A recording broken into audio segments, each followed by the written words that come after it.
no! No, wait, dude! That's a turtle! Look at the size of it. It's freaking huge. Welcome to MojoPlays, and today we're battling the hardest boss in every Final Fantasy game.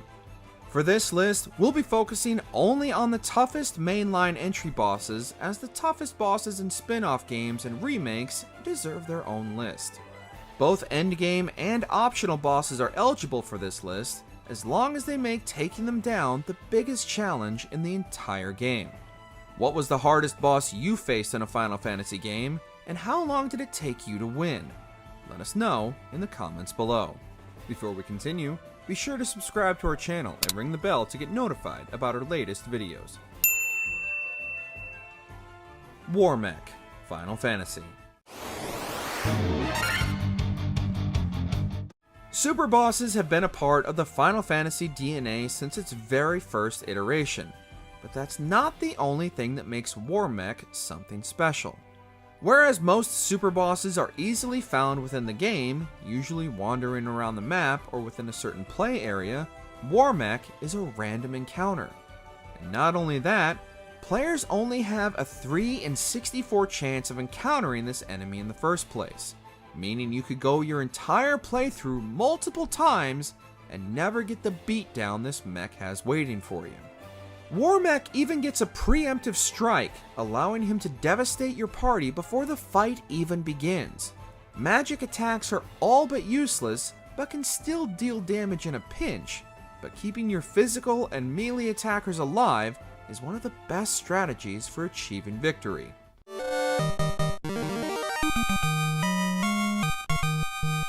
The Emperor, Final Fantasy II. Final Fantasy II might be one of the weaker entries in the franchise, and unfortunately its boss options don't do much to challenge that fact either. One of the only true challenges players encounter is the numerous encounters with the Emperor. While he's not particularly tough, the entourage he keeps in tow means dealing direct damage to him is impossible as long as they stand in the way. One of the worst things about the Emperor is his constant use of elixirs, which will undo most any damage or status effects the players have thrown at him up to this point, meaning taking him and his large health bar down as quickly as possible will ease a lot of the frustration as the battle rages on. Cloud of Darkness, Final Fantasy III. Going into boss battles fully prepared is a staple of the Final Fantasy franchise, but few of these methods involve tactics beyond grinding to level up characters and spells. However, in Final Fantasy III, should the player not have released all the Warriors of the Dark prior to entering the final boss fight, the Cloud of Darkness's defense will be unmatched and the battle nearly unwinnable. Even with this in mind, the fight is no cakewalk. If your party isn't equipped with the right jobs, you're in for an uphill fight as each class's strengths play a major role in this battle. Besides the main body, the Cloud of Darkness has 2 tentacles that can only be damaged with magic or physical attacks respectively, and should absolutely be the priority targets upon entering the battle, unless you're looking to challenge yourself even further. Zeromus, Final Fantasy IV.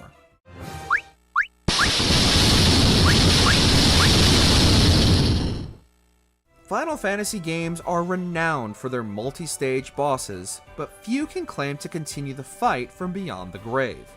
After defeating Zemus, Zeromus crawls out of the corpse and continues the fight as the embodiment of Zemus's hate. Initially invincible for story reasons, Zeromus can only be harmed after Cecil uses the crystal on the apparition, but even after this story beat, Zeromus won't go down without a fight. It's best to prep buff your party for the upcoming fight during Zeromus's invulnerability, since you won't be doing any damage anyways. Zeromus can quickly eliminate party members with his Big Bang attack, but if the party attacks during his build-up to Big Bang, the attack will be nerfed slightly, because every little bit helps. Buffing your party with Berserk will grant them extra attacks, giving Zeromus less time to counterattack.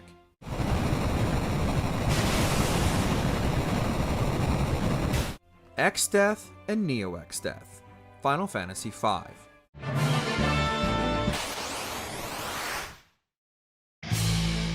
Notable for nearly ending the world, that honor is reserved for another later on, Exdeath is the puppet master manipulating events behind the scenes throughout the events of Final Fantasy V. Although you initially fight Exdeath and his white hole attack, which can instantly KO a single party member, defeating this first form only unleashes the true test of skill, Neo Exdeath, who multitasks battling you and attempting to end the world in the background. Neo Exdeath is a bean of multiple parts from the front all the way to the back. Focusing on one section at a time, particularly the middle due to its ridiculously powerful attacks, is the best strategy for maintaining a constant barrage of attacks against overwhelming odds. Once again, equipping the right classes can make a huge difference, otherwise you're going to be attempting to strong-arm your way to victory.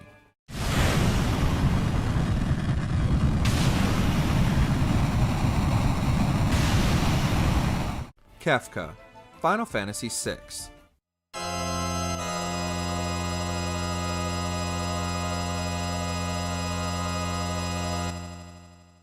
The only villain in the series to date that has actually succeeded in his goals, Kefka is also one of the few villains the player encounters in the series who isn't being manipulated by someone behind the curtain. Although he's encountered numerous times throughout the game, it's Kefka's final form after becoming the god of magic we're focusing on here. With incredibly powerful attacks that can reduce the party's HP to 1, as well as inflict numerous status effects, the final battle with Kefka is not to be taken lightly. Kefka also changes up his tactics depending on how much damage he's taken, adopting new and more powerful spells the lower his health gets. Countering Kefka's attacks with an all-out assault using the party's most powerful spells and attacks is the best strategy to brute force your way through, and you'll have the last laugh against this clown.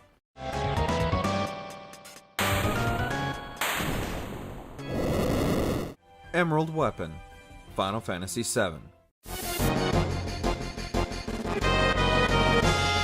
One of the 5 super weapons created to protect the planet, Emerald Weapon is by far the toughest of the super bosses you face in Final Fantasy VII, and that's even before you take into account the 20-minute time limit you have to complete the battle.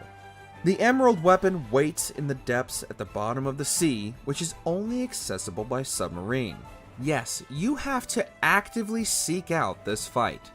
Each of the Emerald Weapon's attacks deal thousands of damage, and should be immediately countered with healing items or spells, and even then, players will have needed to master their limit breaks as well as multiple materias to even hope of finishing this battle within the time limit. Since its release, players have since found strategies for soloing Emerald Weapon, but those attempting this fight for the first time should not go in unprepared.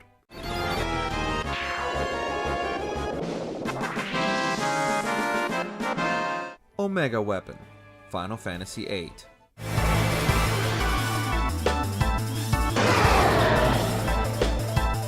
Yet another super boss the player must actively seek out to challenge, Omega Weapon not only stands before the player at level 100, defeating it also unlocks an in-game achievement for besting the entry's toughest boss.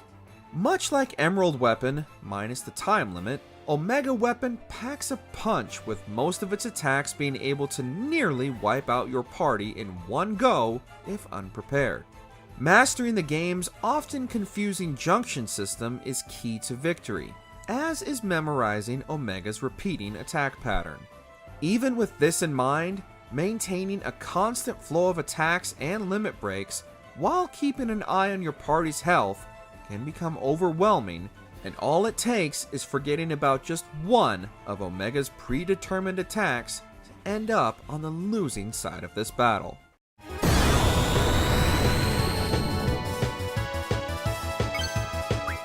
Ozma, Final Fantasy IX.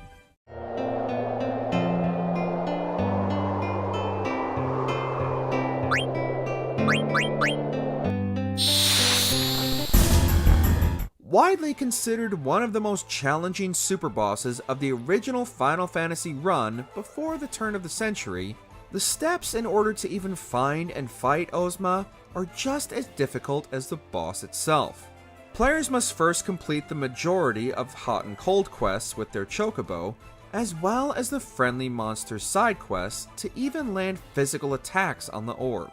Located in Chocobo Air Garden, Ozma will immediately unleash all manner of destruction upon your party, as well as constantly heal itself, prolonging the battle near indefinitely should you enter without a strategy to deal with the Rainbow Ball.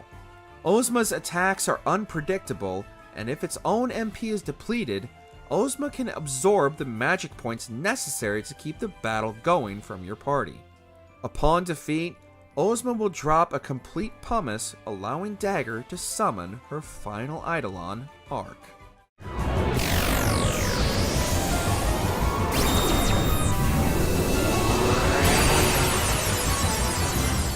Penance, Final Fantasy X.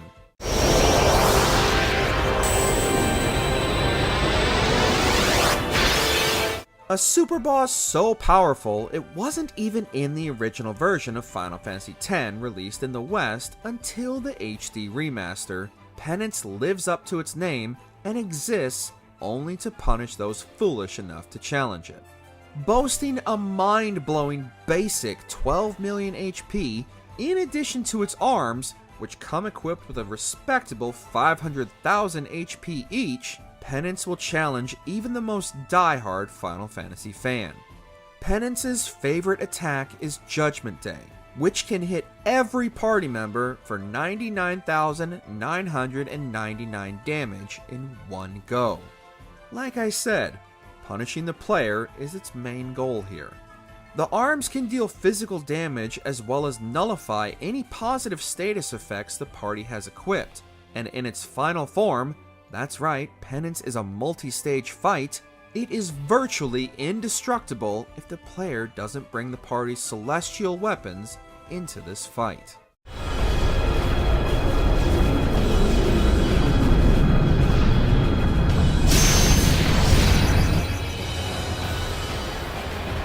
Absolute Virtue, Final Fantasy XI. One of the most challenging and also most unpopular boss fights in Final Fantasy history, Absolute Virtue was added to Final Fantasy XI in an update in 2005, and by 2008, still no one had felled the beast. However, a majority of this challenge was caused by the developers themselves, who continuously nerfed any strategies they deemed illegitimate, and it wasn't until 2008 that the developers themselves revealed how they initially planned for players to defeat Absolute Virtue, and then even patched out their own strategy preventing players from adopting it. Battles against Absolute Virtue reportedly could last up to 30 hours and still remain undefeated, even despite the numerous wikis devoted to studying the enemy's attack patterns. Finally, with the level cap raised to 99, Absolute Virtue's health dropped from 100,000 to 60,000, and many of its abilities nerfed, players have since championed this once unwinnable fight. Yiazmat, Final Fantasy XII.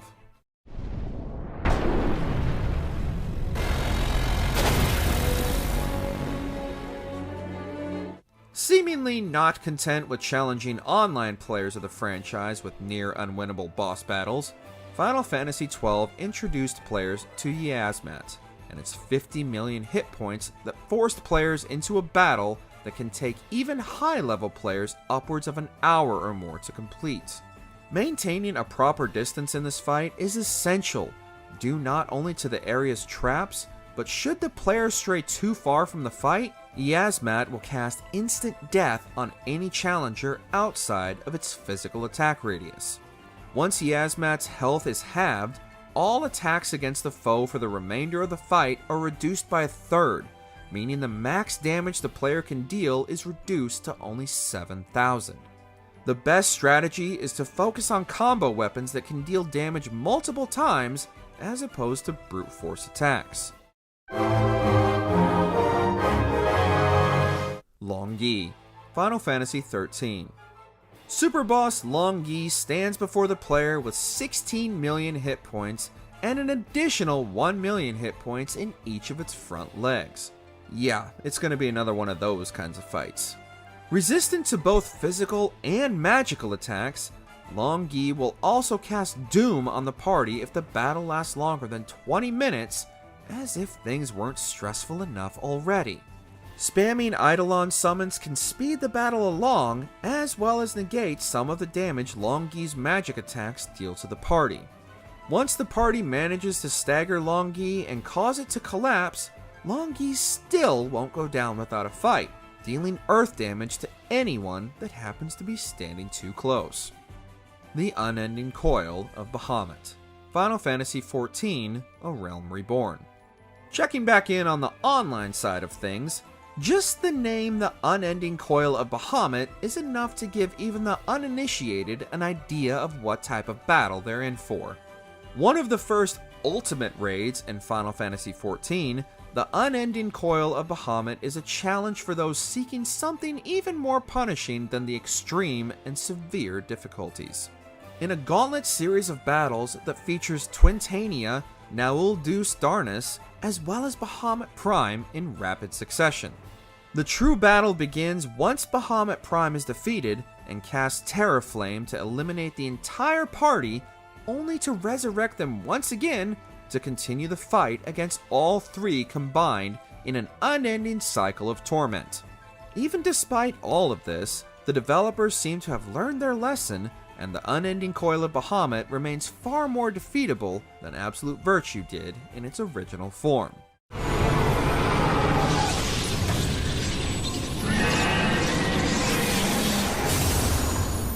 Adamantoise. Final Fantasy XV. Dude, you can't be serious! Oh crap, you are! That's not a beast. That's a mountain. Perhaps this is one hunt we should reconsider. The Final Fantasy series has no shortage of enormous bosses to contend with, but in Final Fantasy XV, all of those are overshadowed, literally, by the boys taking on the literal freaking mountain that is Adamantoise. Adamantoise has appeared in Final Fantasy games before, but it's only in 15 where you get a true sense of the scale and imposing nature of the beast. From the moment the mountain comes to life, you just know this will be as much a test of strength as it is endurance, as this battle can take upwards of an hour to complete, and that's only if you don't have to start over from scratch by attempting this fight unprepared. Noctis's warp ability is a huge advantage in this fight, as long as you stay near the Adamantoise's head, but this can also be cancelled out and leave him vulnerable should anything get in the way.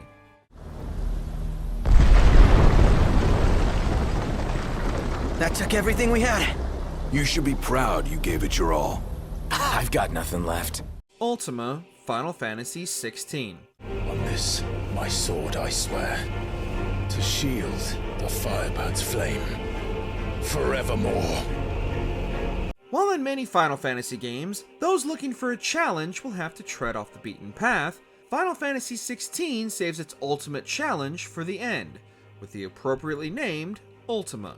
Featuring the trademark multiple forms, Ultima will not only put the player's skills to the test, but their reflexes as well, as some attacks can instantly kill Clive if he doesn't dodge them in time. The battle against Ultima is not only one of the longest in the franchise, but also one of the most difficult and oftentimes frustrating should you miss an important dodge and start the entire sequence over from the beginning. The end result of the fight is immensely satisfying for those invested in the narrative, but Ultima is going to be the ultimate test of the player's endurance as well. And yet still you cannot see. You are no better than us. We are one and the same. Did you enjoy this video? Check out these other clips from MojoPlays, and be sure to subscribe and ring the bell to be notified about our latest videos.